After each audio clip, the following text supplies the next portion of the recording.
What a good morning. Yesterday, the United States Senate took the additional step toward passing the Bipartisan Infrastructure Bill. It's a bill that would end years of gridlock in Washington and create millions of good-paying jobs and put America on a new path to win the race for the economy in the 21st century. Historic investment in roads and rail and transit and bridges, in clean energy and clean water. It will enable us not only to build back, but to build back better than before the economic crisis hit. I want to thank the bipartisan group of senators for working together and the committee chairs for raising their ideas and concerns with me and Vice President Harris and members of our cabinet. As you did with the Transcontinental Railroad and Interstate Highway System, will soon once again transform America and propel us into the future. This bill makes key investments to put people to work all across the country, in cities, in towns, in rural communities, small towns, big towns, along the coastlines and on the plains. It covers the nation. And it could put America to work in good-paying union jobs, building and repairing our roads, bridges, ports, airports. And, once this bill passes the Senate, I know that body will move toward establishing a framework for the remainder of my Build Back Better agenda and giving tax cuts to the middle class by investing in child care and home care for seniors, critical investments to combat climate change and to build a clean energy future, vital steps needed to bring down the cost of health care, and so much more. And we're going to do it without raising taxes by even 1 cent on people making less than $400,000 a year. And here's another important part of the bill. 90% of the jobs created by this legislation will not require a college degree. 90%. It's a blue-collar blueprint to rebuild America. Which brings me to another piece of good news this morning. We learned that the economy created 943,000 new jobs in July. 943,000. The unemployment rate fell by 0.5% to 5.4%. Now, while our economy is far from complete, and while we doubtlessly will have ups and downs along the way as we continue to battle the Delta surge of COVID, what is indisputable now is this: the Biden plan is working. The Biden plan produces results, and the Biden plan is moving the country forward. We're now the first administration in history to add jobs every single month in our first 6 months in office, and the only one in history to add more than 4 million jobs during the first 6 months. Economic growth is the fastest in 40 years. Jobs are up. The unemployment rate is the lowest since the pandemic hit. Black unemployment is down as well. Why? Because we put in place the necessary tools early in my presidency. The COVID-19 vaccine plan, the American Rescue Plan to fight the virus and fight the economic mess we inherited. As a result, we've been able to make progress on both fronts against grave challenges. And we put in place the tools to prevent this Delta variant wave of COVID-19 from shutting down our small businesses, our schools, and our society. When we first got to office, COVID-19 crisis and economic crisis were unrelenting and devastating for people. And as a nation, we didn't have the tools to deal with either. Nearly 4,000 Americans were dying each and every day to the virus, 4,000 a day. The economy had been wiped out. We were down 10 million jobs from where we were before the pandemic. We were in a dark winter with real concerns about what spring would bring. But then we got to work. We passed the American Rescue Plan shortly after I was sworn in that gave us the tools to fight the pandemic and rebuild our economy. And it produced results. To beat the pandemic, we ramped up testing and protective equipment. And we actually went out and bought enough vaccine so that every single solitary American could be vaccinated. And because of the help of everyone, from the military to civilian efforts, we carried out one of the most difficult logistical challenges in our nation's history to get 220 million shots into people's arms in the first 100 days in office. 220 million. Over the past 7 months, we've cut COVID-19 deaths by 90%. As of today, 193 million Americans have gotten at least one vaccination shot, including over 70% of adults over the age of 18. 165 million Americans are now fully vaccinated. Because of our success with the vaccination effort, this new Delta variant wave of COVID-19 will be very different to be able to deal with than the one that was underway when I took office. And yes, cases are going to go up before they come back down. It's a pandemic of the unvaccinated. I know I've said that constantly, and others have as well. The vaccination of the unvaccinated. You know, and it's needless, taking a needless toll on our country.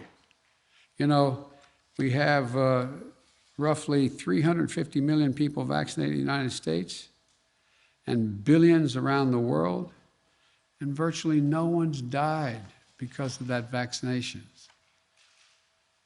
But even so, the impact is going to be very different than what happened last January. Today, about 400 people will die because of the Delta variant in this country. A tragedy, because virtually all of these deaths were preventable if people had gotten vaccinated. But 7 months ago today, almost 4,000 people died on that very day from COVID-19. 4,000 versus 400. That shows how much our vaccination progress has already done to protect us from the worst of the new Delta COVID-19 wave. Likewise, the American Rescue Plan has given us the economic tools we need to protect our recovery against the worst impacts of the Delta virus. $1,400 checks into the pockets, for $1,400 checks into the pockets of millions of Americans. Help to keep their folks in their homes. Help to put food on the table. Remember those long lines we used to talk about? People lined up in their cars for hours just to get a box of food put in their trunk. Help the small businesses so they keep the lights on, their doors open, and their employees on the job. Because states were losing revenue, they were having to lay off essential workers. Well, the aid to states and cities and counties and tribes that kept essential workers going, police officers, firefighters, educators, on the job. Funding for schools to reopen and ventilation systems, sanitation services, protective equipment to keep students and staff safe. And as we vaccinated America, we developed our economic tools to help our economy recover. As a result, in the past 3 months, we've created, on average, 832,000 new jobs per month since sworn in. That's compared to 50,000 jobs in the last 3 months of the previous administration. Look, even so, my message today is not one of celebration. It's one to remind us we got a lot of hard work left to be done, both to beat the Delta variant and to continue our advance of economic recovery. We all know what it starts with. As I said again and again, this is a pandemic of the unvaccinated. So we have to get more people vaccinated. I said, well over, what's the number again? I remind myself, 350 million Americans have already been vaccinated. They're doing fine. I'm pleased to report the past week we've seen the first-time vaccinations in America go up by 4 million people getting 4 million shots. That's more than we've seen in a long time. I want to thank the governors. I listened to the governor of Maryland today on the television. He's doing a heck of a job. Democratic governors as well, Republican governors. They're getting the word out.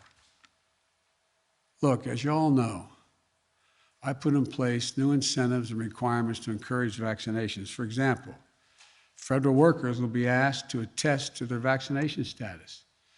Anyone who does not attest or is not vaccinated will be required to wear a mask no matter where they work. test 1 or 2 times a week, socially distance, and generally will not be allowed to travel for work. There will be more to come in the days ahead. And once again, I want to thank the local leaders and the private sector leaders who are imposing vaccine requirements. America can beat the Delta variant, just as we beat the original COVID-19. We can do this. So wear a mask where recommended.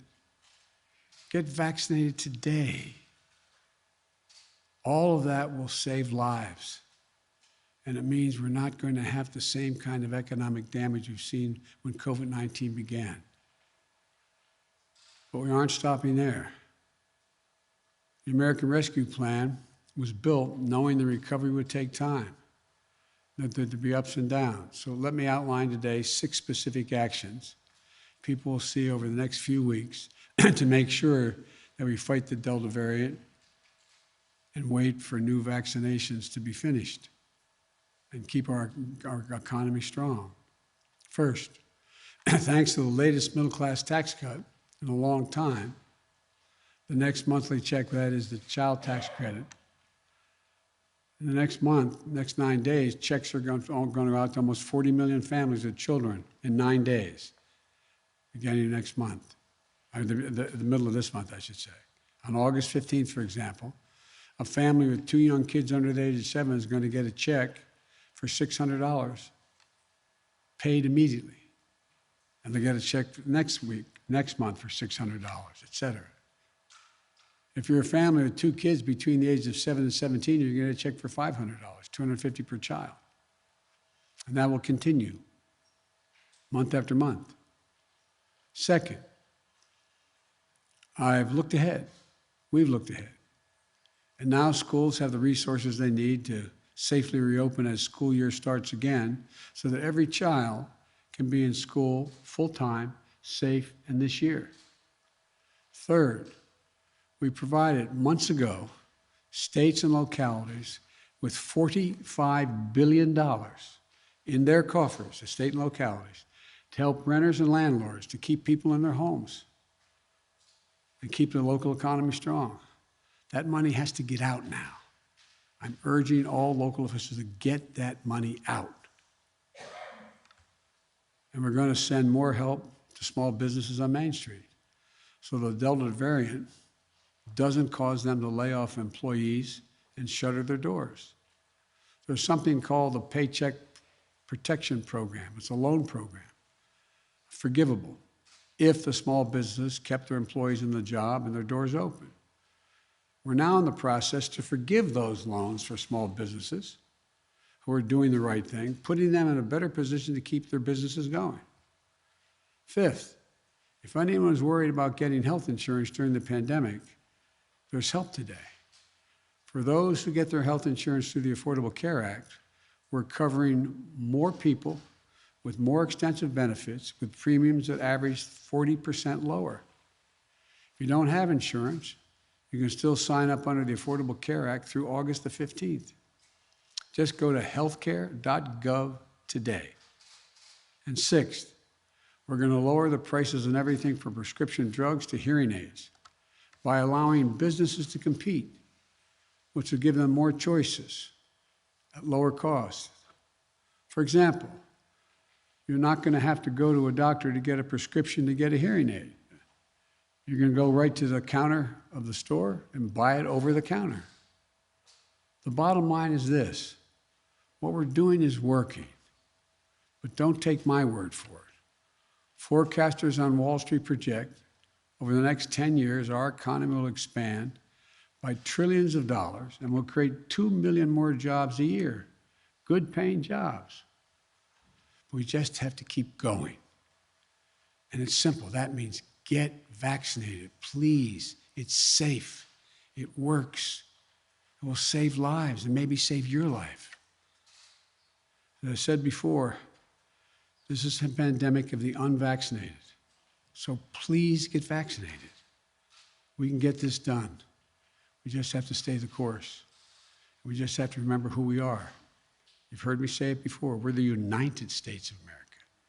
There's not a single thing, nothing beyond our capacity when we do it together. God bless you all. May God protect our troops, and have a good weekend. Thank you. Mr. President, would you take a few questions? Federal steps to increase vaccinations. Mr. President, to what extent is the economic recovery at risk if the Delta variant continues to spread and people don't get vaccinated?